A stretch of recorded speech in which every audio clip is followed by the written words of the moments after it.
Hi friends, welcome back. അപ്പോൾ ഇന്നൊരു രാവിലത്തെ ഒരു വ്ളോഗ് കണക്ക് ചെയ്യുവാണ്. മോളുടെ ടിഫിൻ ബോക്സ് എടുക്കുവാണ്. മോൾക്ക് രാവിലെ ഇഡ്ഡലിയാണ് ഉണ്ടാക്കിയത്. ഇഡ്ഡലിയും സാമ്പാറും. മോക്കപ്പോൾ ഒരു 4 ഇഡ്ഡലിയോളം വെച്ചിട്ടുണ്ട്. കൂട്ടുകാരൊക്കെ ചേർന്ന് കഴിക്കുന്നതല്ലേ. 4 ഇഡ്ഡലി വെച്ചു. അപ്പോഴേക്കും സാമ്പാർ അതിലൊഴിക്കേണ്ടെന്ന് പറഞ്ഞതുകൊണ്ട് സാമ്പാർ ഞാനൊരു ബൗളിലേക്ക് ഒഴിക്കുവാണ്.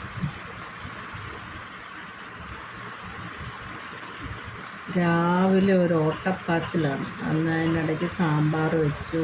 അപ്പോൾ ഇന്ന് ഫ്രൂട്ട്സ് ഡേ ആണ് മോൾക്ക്.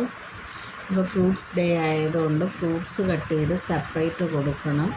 ഇപ്പം പുതിയൊരു ഇത് വന്നിരിക്കുന്നതാണ്, ഫ്രൂട്ട്സ് കമ്പൽസറി ആയിട്ട് തേഴ്സ്ഡേ കൊടുക്കണമെന്നുള്ളത്. ഫ്രൈഡേ സാലഡ് ഡേയും ആക്കി വെച്ചിരിക്കുന്നു.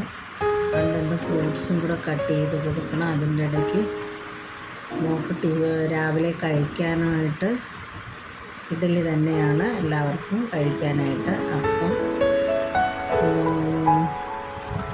മോൾക്ക് കഴിക്കാനായിട്ട് എടുക്കുക. 7:45 പോകണം. അതിനുള്ളിൽ എല്ലാം കഴിയണം. അപ്പം 3 ഇഡ്ഡലി വെച്ചു, സാമ്പാർ ഒഴിച്ചു. ഇന്ന് ചമ്മന്തിയൊന്നും അരച്ചില്ല. ഞാൻ എഴുന്നേറ്റപ്പോൾ ഒരല്പം താമസിച്ചു പോകും. അപ്പോഴത്തേക്കും ഇനി അടുത്ത ജോലിയിലോട്ട് കയറുന്നു. ഫ്രൂട്ട്സ് കട്ട് ചെയ്ത് വെക്കണം.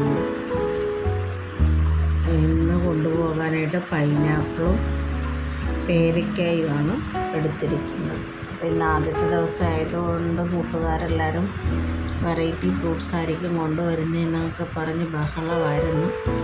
സ്ട്രോബെറിയാണ് ചോദിച്ചത്, സ്ട്രോബെറി കിട്ടിയില്ല. അപ്പോൾ ഇത് രണ്ടും കൊണ്ട് പോകാൻ പറഞ്ഞിരിക്കുവാണ്. മുഖമൊക്കെ മാറിയിരിക്കുക.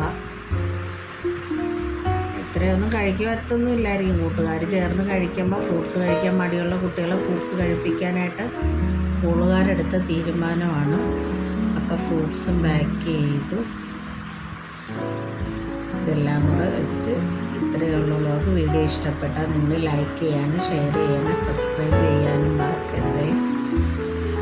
അപ്പം നാളെ വീണ്ടും ഒരു വീഡിയോയുമായി വീണ്ടും കാണാം. Okay, bye bye. Thank you.